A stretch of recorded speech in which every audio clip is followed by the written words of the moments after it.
ಪ್ರಿಯ ದೇವರ ಮಕ್ಕಳೇ, ಇಂದು ದೇವರು ನಿಮಗೆ ಒಂದು ಮಹತ್ವದ ಸತ್ಯವನ್ನು ತಿಳಿಸಲು ಬಯಸುತ್ತಾನೆ. ನಿಮ್ಮ ಮನಸ್ಸಿನಲ್ಲಿ ಒಂದು ಪ್ರಶ್ನೆ ಇರಬಹುದು. ನಾನು ಪ್ರಾರ್ಥನೆ ಮಾಡುತ್ತಿದ್ದೇನೆ, ಆದರೂ ಉತ್ತರ ಏಕೆ ಬರಲಿಲ್ಲ? ಕಣ್ಣೀರಿನಿಂದ ಕೇಳುತ್ತಿದ್ದೇನೆ, ಆದರೂ ತಡ ಏಕೆ? ದೇವರು ನನ್ನನ್ನು ಕೇಳುತ್ತಿದ್ದಾನಾ? ದೇವರು ನನ್ನನ್ನು ಮರೆತಾನಾ? ಇಂದು ದೇವರು ನಿಮಗೆ ಹೇಳುತ್ತಿರುವುದು ಇದು: ನಿನ್ನ ಪ್ರಾರ್ಥನೆ ಕೇಳಲಾಗಿದೆ. ತಡ ಎಂದರೆ ನಿರಾಕರಣೆಯಲ್ಲ, ದೇವರ ಸಮಯ ಪರಿಪೂರ್ಣ. ಕೊನೆಯವರೆಗೆ ಕೇಳಿ, ಕೊನೆಯಲ್ಲಿ ನಾವು ಪ್ರಾರ್ಥನೆ ಮಾಡುತ್ತೇವೆ. Price the lord. ಪ್ರಿಯ ದೇವರ ಮಕ್ಕಳೇ, ಯೇಸುಕ್ರಿಸ್ತನ ನಾಮದಲ್ಲಿ ನಿಮಗೆಲ್ಲರಿಗೂ ಶುಭಾಶಯಗಳು. ನೀವು ನೋಡುತ್ತಿರುವುದು the Word of Jesus ministry.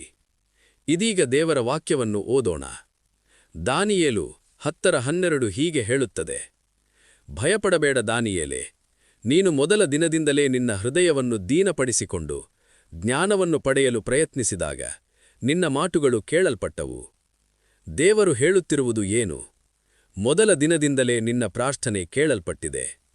ಅಂದರೆ ದೇವರು ನಿನ್ನನ್ನು ಕಡೆಗಣಿಸಲಿಲ್ಲ. ದೇವರು ನಿನ್ನ ಕಣ್ಣೀರನ್ನು ಮರೆತಿಲ್ಲ. ನಿನ್ನ ಪ್ರಾರ್ಥನೆ ದೇವರ ಬಳಿಗೆ ತಲುಪಿದೆ. ದೇವರು ಕೇಳಿದ್ದಾನೆ.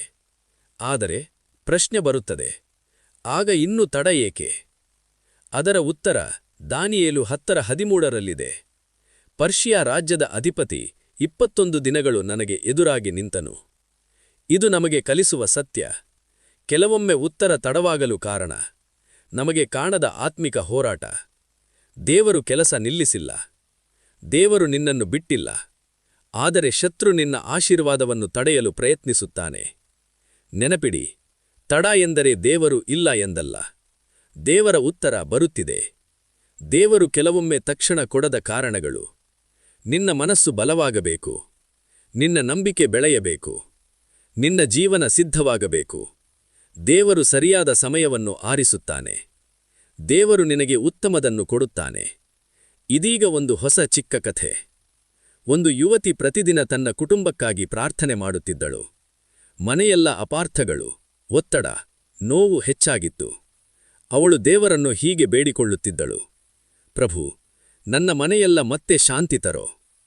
ದಿನಗಳು ಹೋದವು, ಆದರೂ ಪರಿಸ್ಥಿತಿ ಬದಲಾಗಲಿಲ್ಲ. ಅವಳು ದಣಿದು ಹೋದಳು. ನನ್ನ ಪ್ರಾರ್ಥನೆ ಕೆಲಸ ಮಾಡುತ್ತಿಲ್ಲವೇ ಎಂದು ಅನಿಸಿತು. ಒಂದು ರಾತ್ರಿ ಅವಳು ಬೈಬಲ್ ತೆರೆದು ಓದಿದಳು. ಮೊದಲ ದಿನದಿಂದಲೇ ನಿನ್ನ ಮಾತುಗಳು ಕೇಳಲ್ಪಟ್ಟವು. ಆ ಮಾತು ಅವಳಿಗೆ ಬಲ ಕೊಟ್ಟಿತು. ಅವಳು ಪ್ರಾರ್ಥನೆ ನಿಲ್ಲಿಸಲಿಲ್ಲ. ಅವಳು ದೇವರ ಮೇಲೆ ನಂಬಿಕೆ ಬಿಡಲಿಲ್ಲ. ಮೆಲ್ಲವಾಗಿ ದೇವರು ಕೆಲಸ ಮಾಡತೊಡಗಿದನು. ಹೊರಗಷ್ಟೇ ಅಲ್ಲ, ಅವಳೊಳಗೂ. ಅವಳ ಮಾತುಗಳು ಮೃದುವಾದವು. ಅವಳ ಹೃದಯ ಶಾಂತವಾಯಿತು. ಅವಳ ಪ್ರತಿಕ್ರಿಯೆ ಬದಲಾಗಿದೆ. ಮೆಲ್ಲವಾಗಿ ಮನೆಯೆಲ್ಲ ಶಾಂತಿ ಮರಳಿ ಬಂತು. ಕೆಲವು ವಾರಗಳ ನಂತರ ಕುಟುಂಬವು ಬದಲಾವಣೆ ಗಮನಿಸಿತು. ಮಾತುಕತೆ ಚೆನ್ನಾಯಿತು. ಜಗಳ ಕಡಿಮೆಯಾಯಿತು. ಗುಣಮುಖತೆ ಆರಂಭವಾಯಿತು. ಅವಳು ಅರ್ಥ ಮಾಡಿಕೊಂಡಳು: ದೇವರು ತಡಮಾಡಿಲ್ಲ. ಕಾಣದ ಕಡೆ ದೇವರು ಕೆಲಸ ಮಾಡುತ್ತಿದ್ದಾನೆ. ಸರಿಯಾದ ಸಮಯವನ್ನು ಸಿದ್ಧಪಡಿಸುತ್ತಾನೆ. ಪ್ರಿಯರೇ, ನೆನಪಿಡಿ, ಕೆಲವೊಮ್ಮೆ ದೇವರ ಉತ್ತರ ಎಂದರೆ ಪರಿಸ್ಥಿತಿ ಬದಲಾವಣೆ ಮಾತ್ರ ಅಲ್ಲ, ಮೊದಲಿಗೆ ನಮ್ಮೊಳಗಿನ ಬದಲಾವಣೆ. ಉತ್ತರ ಬರುವವರೆಗೆ ಈ 3 ವಿಷಯ ಮಾಡು. ಮೊದಲಿದು, ದೇವರ ಮೇಲೆ ನಂಬಿಕೆ ಬಿಡಬೇಡ. ದೇವರು ಕೇಳುತ್ತಿಲ್ಲ ಎಂಬ ಯೋಚನೆ ಬರಬೇಡಿ. ಎರಡದು, ನಂಬಿಕೆಯನ್ನು ಬಲವಾಗಿ ಹಿಡಿದುಕೋ. ಪ್ರತಿದಿನ ಹೇಳು: ಪ್ರಭು, ನೀನು ನನ್ನ ಪ್ರಾರ್ಥನೆ ಕೇಳಿದ್ದೀಯಾ? ಉತ್ತರ ಬರುತ್ತಿದೆ. ಮೂರದು, ದೇವರ ಸಮಯವನ್ನು ಗೌರವಿಸು.